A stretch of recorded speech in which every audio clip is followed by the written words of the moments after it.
Assalamualaikum warahmatullahi wabarakatuh. Waalaikumsalam warahmatullahi wabarakatuh. Halo sahabat Rumah Sakit Dr. Suhadi Priyonegono Sragen, selamat pagi. Tim podcast akan tayang dengan tujuan memberikan informasi tentang kesehatan dan tayangan seputar Rumah Sakit Dr. Suhadi Priyonegono. Untuk awal pertama dengan tema tetap sehat di bulan Ramadan, kita akan membahasnya hidup sehat selama Ramadan dengan narasumber dokter spesialis penyakit dalam, yaitu Dr. Agus Supriyanta, spesialis penyakit dalam. Selamat pagi Pak Dr. Agus. Selamat pagi Pak Cecil. Pak Dokter, ini di bulan Ramadan ini kita tentunya kan harus tetap sehat Pak Dokter. Ya. Ada beberapa pertanyaan. Bagaimana kalau kita dalam masa Ramadan, dalam berpuasa, badan kita tetap sehat, tetap semangat dalam berpuasa? Ya, terima kasih Pak Cecil. Sebelum kita masuk ke topik tetap sehat selama Ramadan, bahwa bagi kaum muslimin dan muslimat pada Ramadan ini diwajibkan untuk berpuasa sesuai dengan perintah Allah Subhanahu wa taala dalam surat Al-Baqarah ayat 181 yang berbunyi sebagai berikut. A'udzubillahi minasyaitonirrajim. Bismillahirrahmanirrahim. Ya ayyuhalladzina amanu kutiba alaikumusyamu kama kutiba alal ladzina min qablikum la'allakum tattaqun. Terjemahan secara bebasnya adalah bagi semua kaum muslimin apabila memasuki bulan Ramadan diwajibkan untuk menjalankan ibadah puasa sebagaimana diwajibkan atas kaum sebelum kamu atau sebelum kita ini, agar kita menjadi insan yang bertakwa. Kemudian ada sebuah hadis dari Rasulullah SAW yang diriwayatkan oleh Abu Hurairah, yaitu tentang puasa akan menjadi sehat. Bismillahirrahmanirrahim. An Abi Hurairah radhiyallahu an qala Rasulullah alaihi wasallam asyamu tasihu. Dari Abu Hurairah, Nabi Rasulullah alaihi wasallam bersabda, berpuasalah maka kamu akan menjadi sehat. Begitu Pak Cecil. Pak Dokter, berarti sebagai umat muslim kita diharuskan untuk berpuasa. Ya.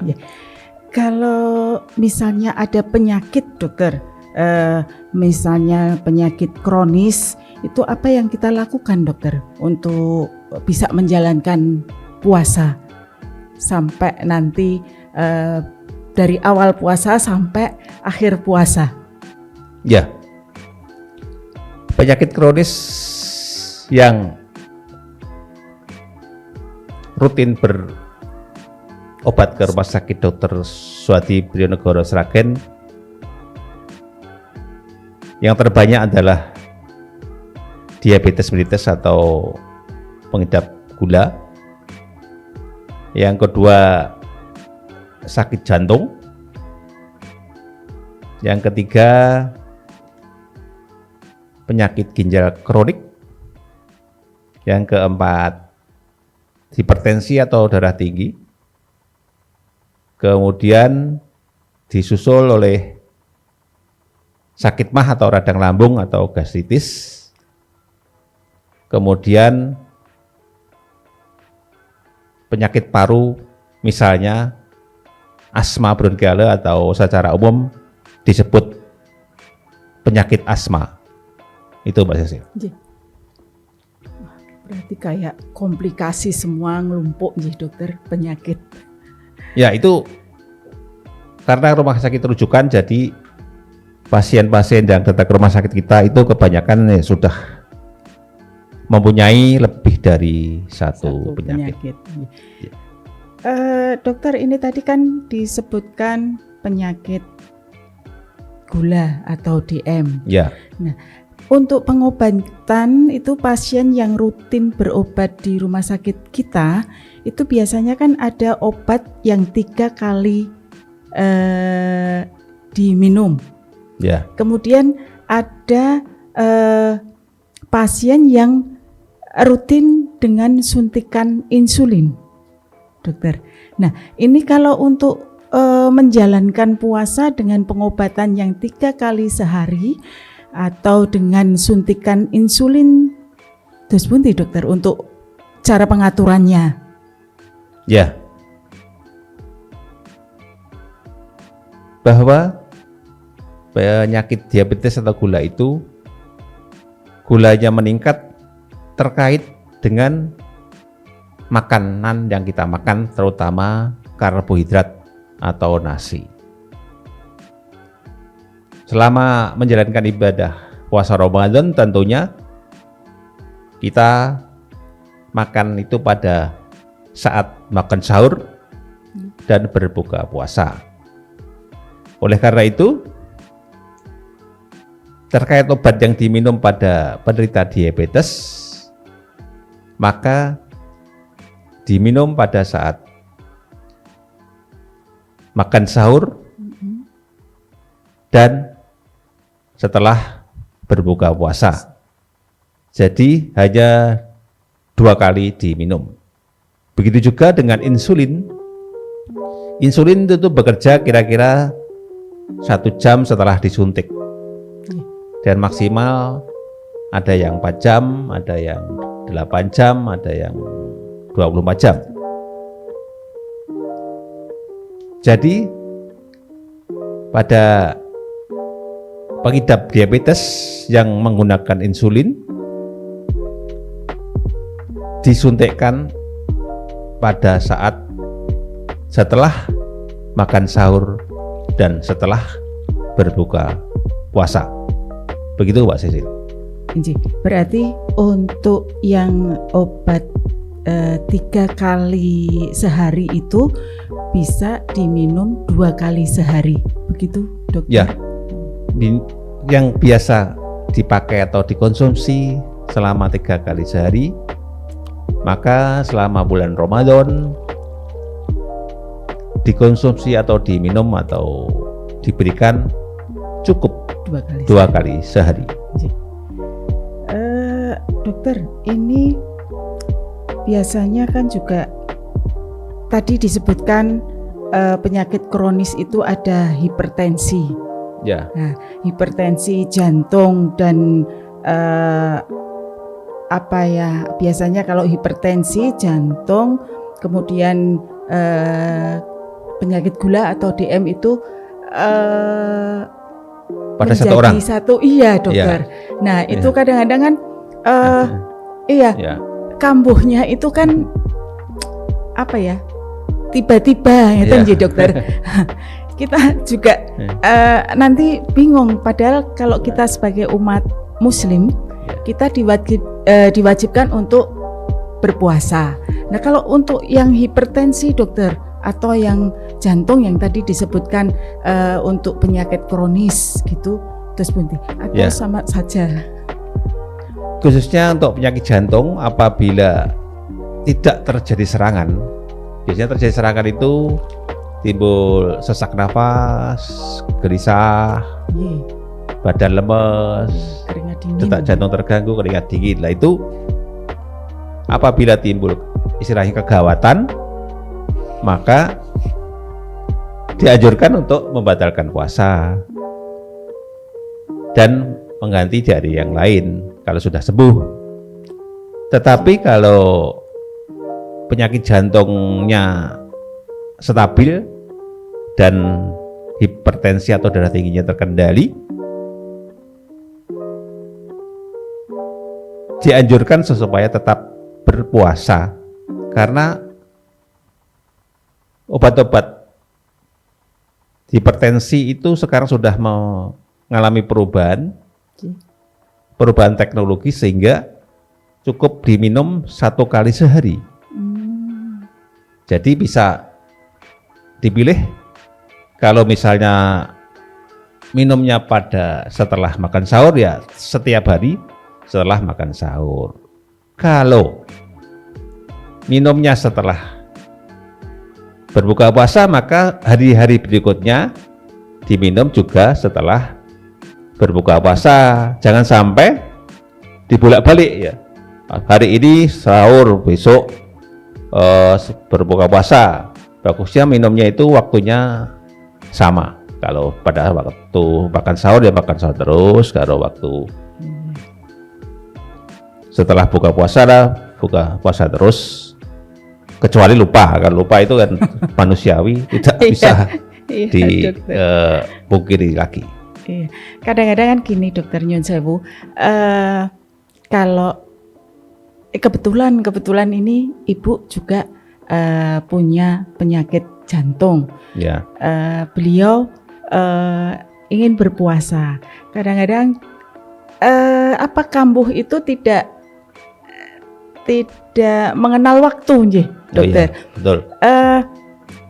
Pada saat nyeri gitu, diagem duduk saja, udah nanti nyerinya akan berkurang. Itu kita tetap tidak usah mengkonsumsi obat untuk istirahat kemauan, Dokter. Ya, salah satu pengobatan penyakit jantung adalah istirahat. Ya. Dan biasanya penyakit jantung itu kambuhnya kalau terlalu banyak beban kerja atau terlalu banyak aktivitas atau terlalu capek, maka penyakit jantung bisa kambuh. Dan misalnya kalau tadi misalnya ada keluhan agak sesek-sesek atau nyeri dada, silahkan beristirahat di tempat tidur, begitu sambil santai-santai nanti akan mengurangi keluhan atau gejala yang timbul sehingga tidak sampai membatalkan puasa. Begitu.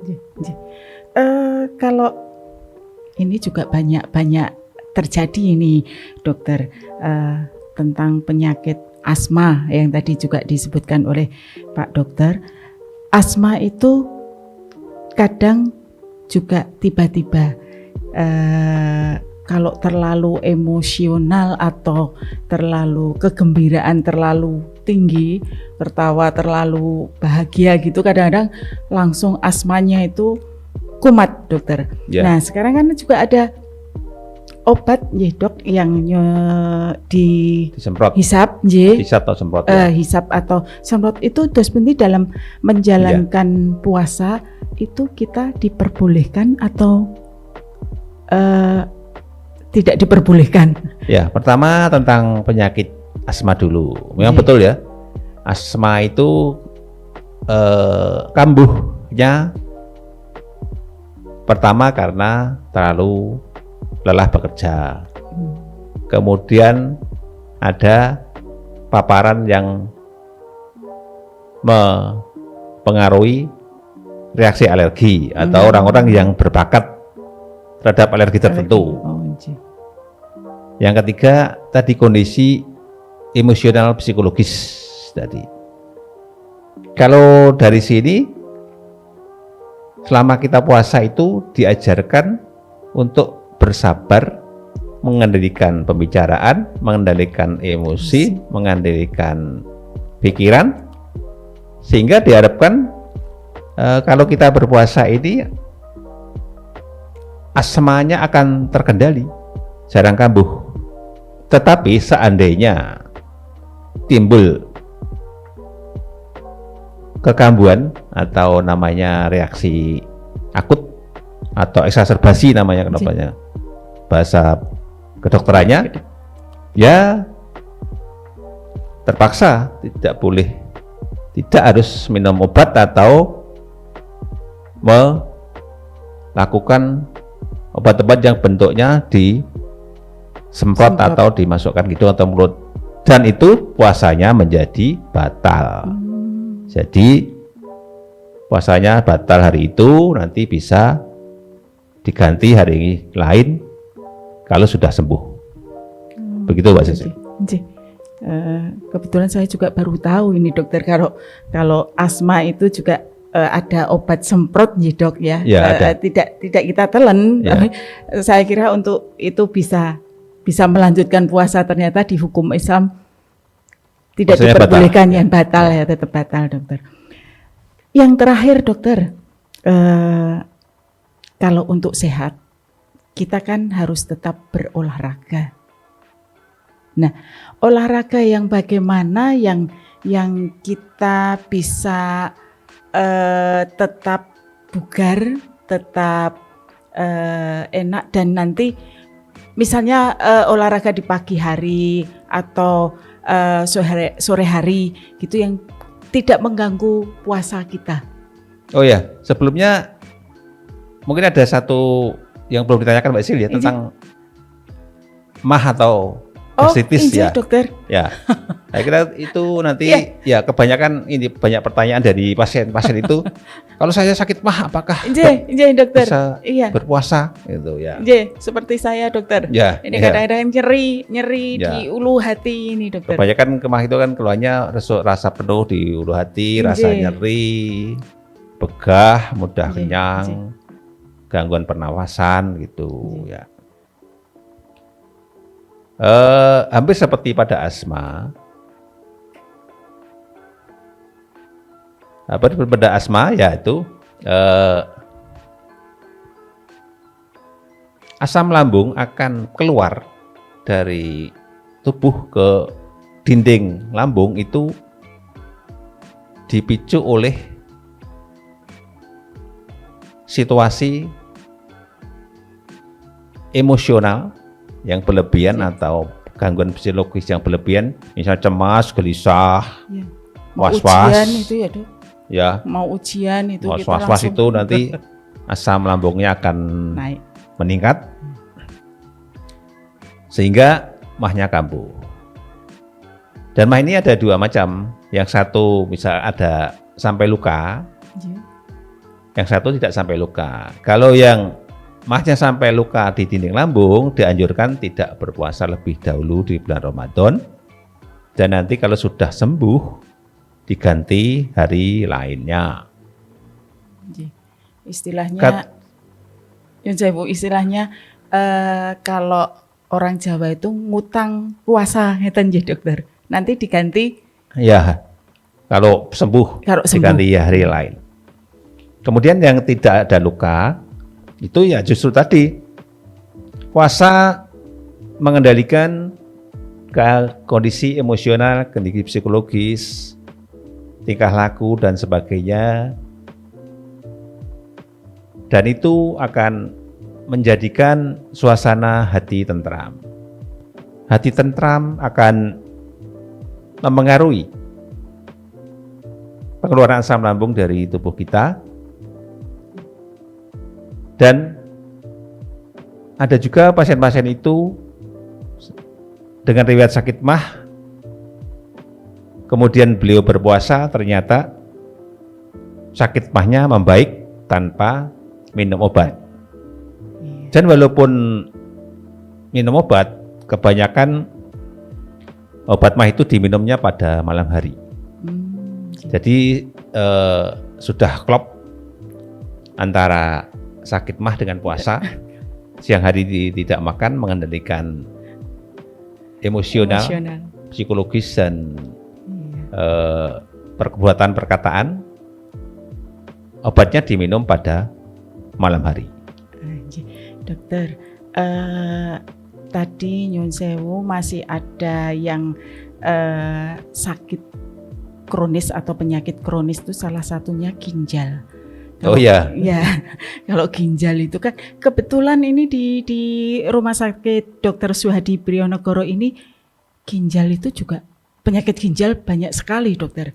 Nah, dos pundi untuk menanganinya. Memang kalau penyakit ginjal itu mengurangi cairan, tetapi kan pengobatannya masih tetap terus, dokter. Nah, itu bagaimana, dokter? Ya. Yang pertama, penyakit ginjal itu dibagi menjadi 5 tahap ya, 5 stadium. Yang stadium akhir-akhir itu penyakit ginjal yang perlu dilakukan cuci darah atau dialisis. Oh, hadi mereka. Tentunya hadi, dan rumah sakit kita sudah punya banyak mesin hadi, dan pasiennya yang ginjal tahap akhir itu sudah banyak.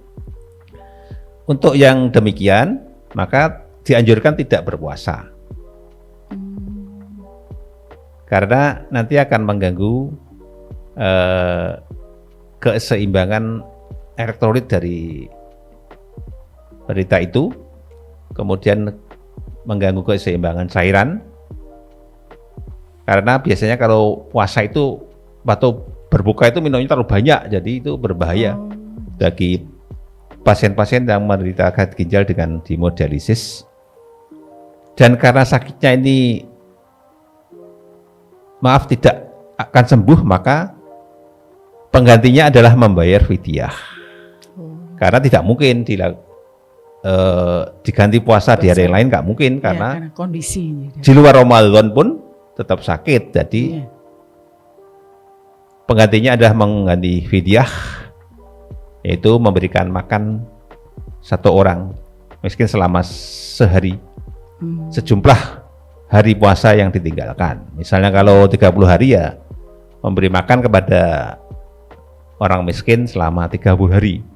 Gitu. Kalau makannya sehari 3 kali ya diberikan sehari 3 kali. Kemudian yang sakit ginjal tahap ringan atau tahap awal-awal ini bisa berpuasa. Karena ginjal bisa mentoleransi makanan atau minuman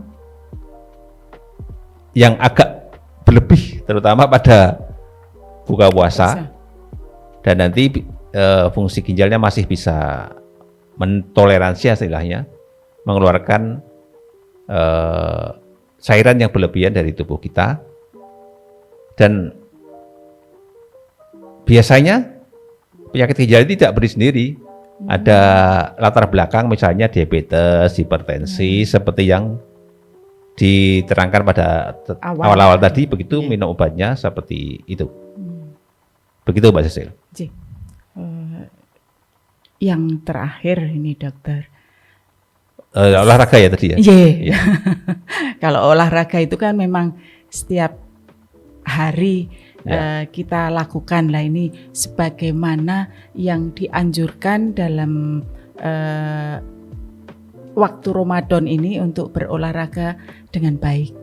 Ya, tentang olahraga ini sifatnya individual atau tidak bisa digeneralisasi atau tidak bisa diberikan kepada semua orang ya. Dan olahraganya ini masing-masing individu berbeda-beda. Tetapi misalnya tidak mempunyai latar belakang penyakit, kalau mau berolahraga dianjurkan setelah makan sahur atau setelah sholat subuh. Sholat subuh boleh olahraga. Misalnya kalau yang kebiasa jalan kaki ya boleh jalan kaki, yang biasanya naik sepeda ya naik sepeda. Tadi hal ini tidak bisa diterapkan kepada semua orang, berbeda-beda masing-masing orang. Kemudian ada baiknya olahraga pada setelah makan, terutama pasien diabetes. Misalnya pasien diabetes setelah makan sahur, sholat subuh, pengen jalan-jalan, itu akan memperbaiki gula darah, karena pada waktu kita beraktivitas atau olahraga itu glukosa atau gula itu dari darah atau dari peredaran darah dimasukkan atau disimpan ke dalam otot. Jadi akan membantu mengendalikan gula darah pada pasien diabetes. Dan itu dianjurkan dilakukan setelah makan sahur atau salat subuh. Dan bagaimana kalau setelah berbuka puasa? Saya kira kondisinya tidak mungkin kan ya, karena setelah buka puasa itu kegiatan kita banyak, mempersiapkan sholat, mempersiapkan buka puasa, masa sholat taraweh, pekerjaannya banyak yang dilakukan. Begitu Mbak Cecil. Dokter, kadang-kadang kan ada pasien, ada yang melakukan olahraga itu setelah asar atau sebelum buka puasa, kita olahraga sambil menunggu berbuka puasa. Dos pundi, dokter? Ya, itu sebaiknya pada usia-usia yang masih muda ya. Muda. Iya. Sepeda santai gitu, Dok. Misalnya sepeda santai, jalan santai. Bisa olahraga, tetapi olahraganya itu tidak banyak menggunakan energi yang bersumber dari glukosa. Jadi nanti bisa dilakukan itu olahraga sore menjelang berbuka puasa, dan waktunya jangan terlalu lama ya. Kira-kira setengah jam sebelum buka puasa olahraga ringan, misalnya sepeda, jalan sehat atau senam. Yang seperti itu. Terima kasih dokter atas jawaban yang berbagai pertanyaan dengan tema tetap sehat di bulan Ramadan, dan bisa kami simpulkan dokter,